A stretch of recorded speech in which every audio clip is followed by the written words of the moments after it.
Good morning, students. Today we are going to present a very important topic of inspection and quality control, जो कि metrology का भी हिस्सा है। अगर हम metrology का सब्जेक्ट पढ़ते हैं तो उसमें हम तीन चीजें ये बार बार पढ़ते हैं, line standard, end standards, wavelength standard. तो let us see what are they. तो पहले हम बात करें standards क्या होते हैं। Standard is defined as something that is set up and established by an authority. कोई अथॉरिटी के द्वारा वो एस्टेब्लिश किया जाता है, सेटअप किया जाता है as a rule of the measure of quantity, weight and value. तो कोई अथॉरिटी है, कोई लीगल अथॉरिटी है गवर्नमेंट की, जो इसको एस्टेब्लिश करती है, सेटअप कर देती है और बता देती है कि इस क्वांटिटी की वैल्यू इतनी है, इस वेट की वैल्यू इतनी है। तो standard is defined as something which is established by an authority. तो what is the role of standards, ये क्यों बनाए जाते हैं? The role of standards is to achieve uniform, consistent and repeatable measurement throughout the world. Now, in the world we are connected with each other. पहले क्या होता था, हम अलग अलग जगह होते थे, लेकिन आज की डेट में हम वर्ल्ड के किसी भी एरिया में अपना सामान भेज सकते हैं, मंगवा सकते हैं। तो अगर हम सामान मंगवाते हैं, इफ वी से दिस इज 1 मीटर, तो 1 मीटर ही होना चाहिए। 1 kg है, 1 किलोग्राम है, तो 1 kilogram. It should have uniform, consistent and repeatable. 1 kilo आज भी 1 किलो है और 10 बार तोलेंगे तो उसको 1 किलो ही होना चाहिए। Today our entire industrial economy is based on the interchangeability of parts, the method of manufacture. तो आज की डेट में हम मैन्युफैक्चरिंग में इंटरचेंजेबिलिटी पे बहुत ध्यान देते हैं। इंटरचेंजेबिलिटी मींस दो पार्ट्स जिनको आपस में हमने जोड़ना है for some reason.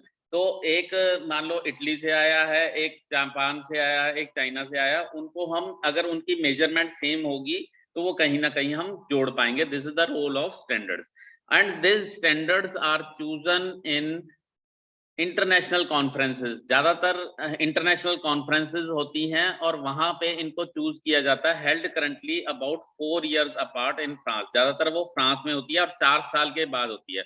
The first conference was held in 1889। Last जो सबसे हुई है 2011 में हुई है। 10 अगस्त 2012 को 26 मेंबर स्टेट बने थे BIPM के, जो स्टैंडर्ड्स की एसोसिएशन है, और 37 associate states and economies of general conference. तो इसमें रिव्यू किए जाते हैं स्टैंडर्ड कि हाँ भाई ये ठीक चल रहे हैं या नहीं है, आज की डेट में अपडेटेड है, एंड अगर if it is needed replaced by the more accurate और प्रिसाइज वंस, नए बना दिए जाते हैं। नाउ एवरीबॉडी नोज कि आज की डेट में SI system of units and standard use किया जाता है। SI we know system international D units है, जो कि French for international system of units है। 1960 में 11th general conference on weight and measures, जो कि CGPM भी कहा जाता है, conference general point at measures है, उन्होंने 6 fundamental standard units and dimension बनाए। हम इनकी अभी बात करेंगे। और 7वां फंडामेंटल यूनिट और डायमेंशन 14वीं CGPM में 1971 में बनाया गया। ये होते कहाँ पे है, स्टैंडर्ड्स रखे कहाँ हैं? The master standards are kept in Sevres near Paris, France. वहां पे क्योंकि फ्रांस में ही ज्यादातर इसकी मीटिंग्स होती हैं, तो फ्रांस में ही रखे गए हैं। देयर आर 7 फंडामेंटल यूनिट्स, हम इनकी डिस्कस भी करते हैं। और उसके आगे ड्राइव्ड यूनिट्स, हम फिजिक्स में ऑलरेडी इनको पढ़ चुके हैं, तो एक एक करके हम पढ़ते हैं कौन कौन से हैं। लेंथ जो है हमारा फंडामेंटल डायमेंशन, उसका यूनिट हमारा मीटर होता है, जो कि हम मीटर में नापते हैं। मास जो है वो हमारा किलोग्राम में होता है। टाइम सेकेंड्स में नापा जाता है। इलेक्ट्रिक करंट एम्पियर में। टेम्परेचर केल्विन में। ल्यूमिनिसेंस कैडला में। एंड 7th जो लास्ट में लिया गया, अमाउंट ऑफ सब्सटेंस, मोल में लिया जाता है। इनको हम MKS, यहाँ पे आप देख पा रहे हैं कि MKS मीटर किलोग्राम सेकंड, इस तरह से इसको नाम दिया जाता है, या MKS से अगर, क्योंकि अब करंट भी इसमें ऐड कर दिया, तो MKS भी यूज किया जाता है। Now how these methods in standards को डिफाइन कैसे किया जाता है कि ये 1 किलो है, ये 1 ग्राम है, ये 1 मीटर है, कैसे डिफाइन करते हैं? So there are 3 methods of defining standard: line standard, end standard and wavelength standard. तो सबसे पहले बात करें लाइन स्टैंडर्ड की। The first accurate standard was made in England, क्योंकि इंग्लैंड काफी सारी कंट्रीज पे राज कर रहा था, तो इंग्लैंड ने ही इसको स्टैंडर्ड बनाया, which was known as imperial standard yard. Yard means जो हम गज कहते हैं कि 1 गज है, 2 गज है, 4 गज है, 100 गज का मकान प्लाट है, तो वो गज जो है वो यार्ड था। which was followed by international prototype meter made in France. तो पहला यार्ड बना जिसको हम गज कहते थे इंग्लैंड की वजह से, और फ्रांस के वजह से मीटर बना. Since these two standards of length were made of metal alloys, they are called material length standard. क्योंकि ये लंबाई नापते थे तो इसलिए इनको लेंथ स्टैंडर्ड्स भी कहा जाता था. लंबाई के ज्यादातर ये स्टैंडर्ड्स रखे जाते. अकॉर्डिंग टू इट, अगर इसकी डेफिनेशन देखी जाए तो यार्ड और metre is defined as distance between subscribed lines. दो लाइनें बना दी गई हैं, दो लाइनें बना मार्क कर दी गई हैं, खींच दी गई हैं on a bar of metal under certain condition of temperature and support. Temperature हमने फिक्स कर दिया कि इतने टेम्परेचर पे वो बार होगा, एक मेटल की लाठी होगी, उसके ऊपर दो लाइनें लगा दी और उनके बीच के डिस्टेंस को हम एक यार्ड या एक मीटर कहते थे. तो यह अगर हम, क्योंकि ये अब आज की डेट में आउटडेटेड हो चुके हैं, खत्म हो चुके हैं, but still we must know कि क्या होते हैं. 1799 में एक बार बनाया गया जिसकी कि मेटल अलॉय होता था, वो 90% प्लेटिनम होता था एंड 10% इरिडियम होता था. It was constructed to match the definition of metre above, जो कि हमने कही है कि दो निशान लगा दिए जाते थे इस बार के अंदर, और उन बार के ये जैसे देखिए यहाँ पे भी है लाइन स्टैंडर्ड बनाया गया. यार्ड सबसे पहले बनाया गया था. तो यहाँ पे देखिए ये कॉपर, टिन और जिंक का होता था. The imperial standard yard is bronze bar, ये ब्रॉन्ज का होता था, of 1 inch square cross section. इसका क्रॉस सेक्शन 1 square inch था और 38 इंच लॉन्ग होता था. तो इसकी कॉन्फ़िगरेशन मैंने बता दी, 82% कॉपर, 12% टिन और 5% जिंक होता था. 1 यार्ड जो एक गज होता था, that was equal to 0.91439841 metre. तो लगभग एक गज जो है एक मीटर से के बराबर थोड़ा होता था, थोड़ा सा कम होता था. ब्रॉन्ज यार्ड यहाँ पे देखिए, इसके ऊपर एक होल बनाते थे जिसके ऊपर प्लग लगा दिया जाता था, वो गोल्ड का प्लग होता था और उसके बीच में 3 निशान लगे होते थे. जो सेंटर वाला निशान होता था, ये देखिए यहाँ पे एनलार्ज करके दिखाया भी हुआ है कि इस होल के अंदर, यहाँ पे ये होल जो है इसके अंदर ये 3 निशान इस तरह के लगे होते थे. तो उस गोल्ड प्लग के अंदर जो था एनग्रेविंग थी, वो एक निशान से लेकर दूसरी साइड के प्लग के जो दूसरी एनग्रेविंग थे उनके बीच के डिस्टेंस को हम 1 यार्ड या 1 गज कहते थे. और ये 1855 से लेकर 1899 तक चला, जब तक कि यूएस ने इसको चेंज नहीं किया, अडॉप्ट नहीं किया. यूनाइटेड जो नेशंस थे हमारे, यूनाइटेड स्टेट्स ने. अब मीटर की बात करें तो मीटर के लिए कुछ इस तरह का बार लगाया गया. ये देखिए कुछ इस तरह का बार था. This is the distance between centre position of 2 lines engraved on the polish surface of bar of pure platinum iridium. 90-10 का प्लेटिनम इरेडियम का बार होता था, उनके बीच में 2 लाइनें लगाई हुई थी. सेंटर में, बिल्कुल सेंटर में न्यूट्रल एक्सिस के ऊपर बार लगाई थी, सो दैट कि वो ना टेंशन में आए ना कंप्रेशन में आए. और इसके लिए फिक्स कर दिया गया, ये खुद तो था 1020 मिलीमीटर का, लेकिन उनके बीच में जो लाइनें लगी हुई थी वो 1 मीटर पे थी और 0 डिग्री सेंटीग्रेड पे उसको मेंटेन करते थे. तो ये प्योर मैंने बताया कि प्लैटिनम इरिडियम एलॉय होता था. अब इसके एडवांटेज थे जिस वजह से इसको थोड़ा हमें चेंज करना पड़ा, आउटडेटेड भी हो गया. Material length standard very in length over the years owing to molecular changes in the alloy. Alloy कुछ सालों बाद आपस में थोड़ा रिएक्ट करते, एटमॉस्फेयर के साथ रिएक्ट करते करते उसकी लेंथ में घटना या बढ़ना हो जाता था. तो उस वजह से लेंथ जो है वो 1 मीटर के बजाय 1.00 या कुछ कम भी हो सकती थी, 0.00099 कुछ इस तरह से हो सकती थी. Then second point was the exact replica of material length standard were not available for use somewhere else. Italy में पड़े हुए, फ्रांस में पड़े हुए हैं, वहां से इंडिया तक लाने में एग्जैक्ट रेप्लिका नहीं होगा. कहीं ना कहीं आपने एक लाइन लगाई हुई है, लाइन की थिकनेस भी उसमें 1 मीटर से थोड़ी चेंज होगी, तो वो भी फर्क होगा. If these standards are accidentally damaged, suppose वो वहां पे म्यूजियम में जो पड़े हुए हैं वहां पे वो एक्सीडेंटली डैमेज हो जाए तो उनकी कॉपी नहीं बनाई जा सकती थी.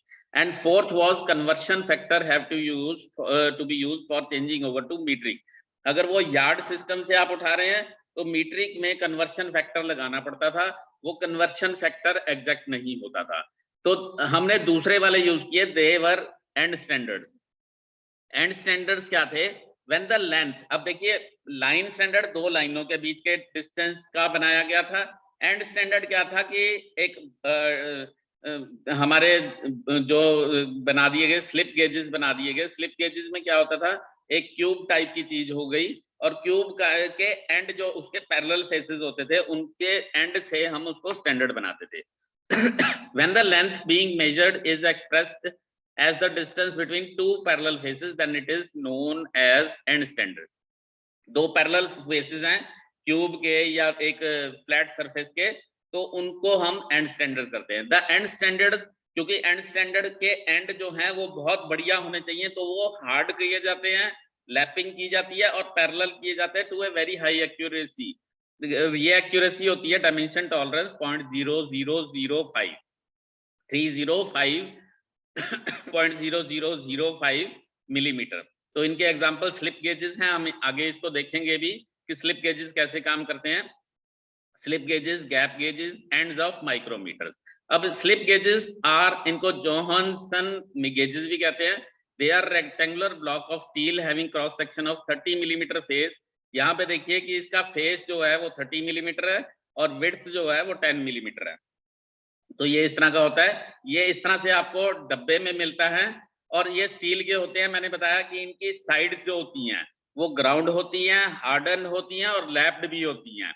और ये 1896 में Swedish machinist Carl Edward Johansson ने बनाया, जिस वजह से इनको जोहानसन गेज भी कहा गया।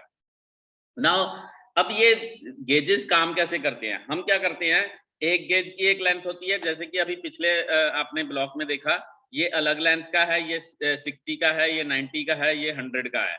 तो इनको आपस में जोड़ सकते हैं। कैसे जोड़ेंगे वो हम तरीका बताते हैं। ये देखिए हर एक बहुत सारे हैं, 2.001, 2.002 इस तरह के हैं। तो इनको जोड़ना कैसे होता है, that process is known as wringing of slip gauges. Slip wringing means उनको निचोड़ना, जैसे कपड़े को निचोड़ते हैं वैसे ही रिंगिंग ऑफ स्लिप गेजेस। निचोड़ते कैसे हैं, यहाँ पे डायग्राम में भी नीचे देख पा रहे हैं कि इनको एक जोड़ते हुए हम एक पूरा स्टैक बना देते हैं। यहाँ राइट साइड में भी आप देख सकते हैं कि 1 2 3 4 काफी सारे इसमें स्टैक कर दिए गए हैं।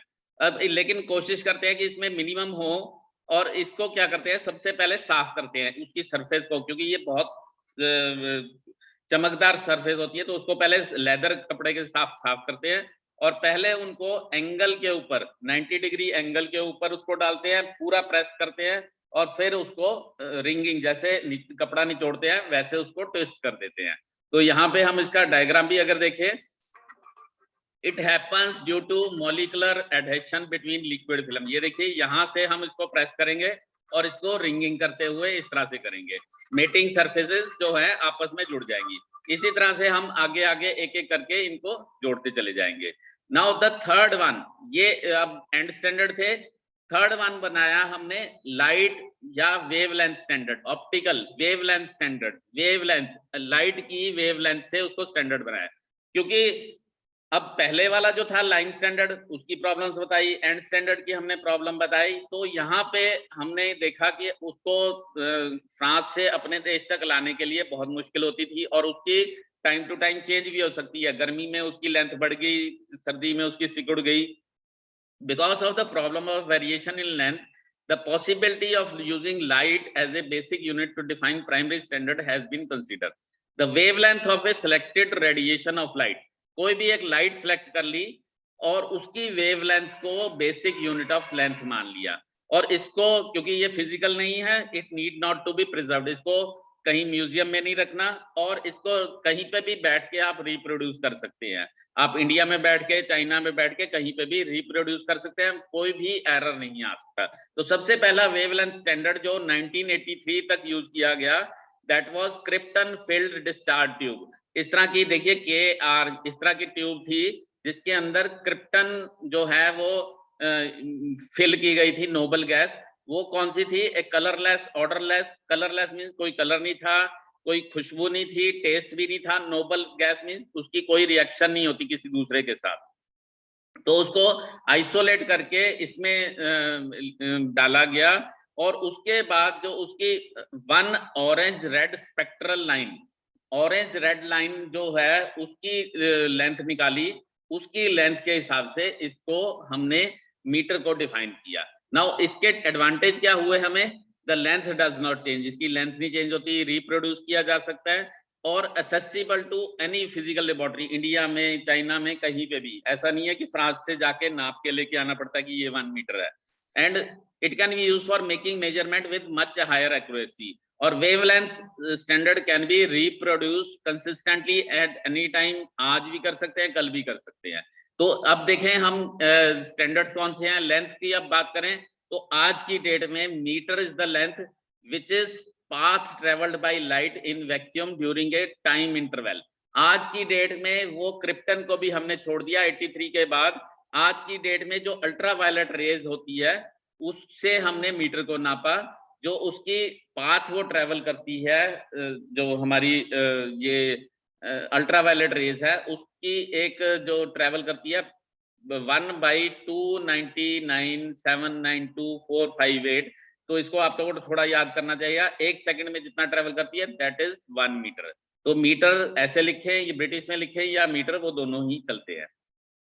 तो ये 1960 में मैंने बताया कि द मीटर वाज, ये 83 तक चलाया था। 86 क्रिप्टन का जो है उसकी 165076373 wavelength in vacuum of radiation. लेकिन 1983 में वो स्पीड ऑफ लाइट से कैलकुलेट कर लिया गया था। तो स्पीड ऑफ लाइट मैंने बता दिया, it was 1/299,792,458 of A second में जितना ट्रेवल करती है दैट इज 1 मीटर। मास कैसे डिफाइन हुआ था? एक सिलेंड्रिकल ब्लॉक ले लिया था प्लेटिनम इरिडियम का। प्लेटिनम इरिडियम 90% प्लेटिनम था और 10% इरिडियम। वो ट्रिपल बेल जार के नीचे रखा गया था कंट्रोल कंडीशंस में और वैक्यूम में। यहाँ पे देखिए इस डायग्राम में दिखा रहे हैं, ये साइड में, राइट साइड में आपको बार दिख रहा है, ये बार रख दिया गया जो प्लेटिनम इरिडियम का है, ये बार रख दिया गया, एक बेल जार, दूसरा बेल जार, तीसरा, और उसके ऊपर देखिए यहाँ पे उसको वैक्यूम से टाइट कर दिया गया। तो ये जो है दिस वाज 1 किलोग्राम, ये जो हमारा फ्रांस के म्यूजियम में रखा है। टाइम कैसे डिफाइन हुआ? It was duration of 9192631770 periods of radiation corresponding to transition between 2 hyperfine level of caesium 133 का एटम लिया गया और उसकी जो ट्रांजिशन में 2 लेवल्स के बीच में ट्रांजिशन का टाइम लगता है उसको हमने 1 सेकंड का ड्यूरेशन ऑफ इतने पीरियड्स ऑफ रेडिएशन को जो है हमने 1 सेकंड कहा। तो that was all for today. Thank you very much.